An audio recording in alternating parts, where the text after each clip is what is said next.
habang papalapit ang pagbabalik sa araw-araw na gawain, marami pa rin ang humahabol sa huling sandali ng pamamasyal. Isa sa mga paboritong destinasyon ng mga turista ngayon ay ang Buod River o mas kilala bilang Kayanga River na matatagpuan sa Ambalangan Dalin sa bayan ng San Fabian, Pangasinan. Ang malinaw at malamig na tubig ng ilog ang pangunahing dahilan kung bakit ito patok sa mga bisita. Bukod sa pagkakataong makapagtampisaw, dagdag atraksyon din ang magandang tanawin na nagpapahinga sa mga mata at isip. Walang entrance fee sa lugar kaya't akapot kamay ito sa lahat. Subalit, para sa mga nais gumamit ng cottage, may bayad na 400 pesos bawat kubo. Upang mapanatili ang kalinisan ng Buod River, mahigpit na ipinapatupad ang CLAYGO o Clean As You Go. Ang mga bisita ay inaasahang magdala ng kanilang mga sariling basura palabas upang hindi masira ang natural na kagandahan ng lugar. Paalala ng mga lokal na otoridad na huwag maligo dito tuwing panahon ng bagyo o kung may pagbubukas ng dam gates. Ang biglang pagtaas ng tubig ay maaaring magdulot ng panganib, kaya't mahalagang sundin ang mga patakaran para sa kaligtasan ng lahat.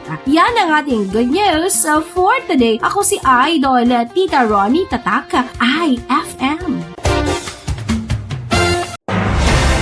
IFM News. IFM News. IFM News.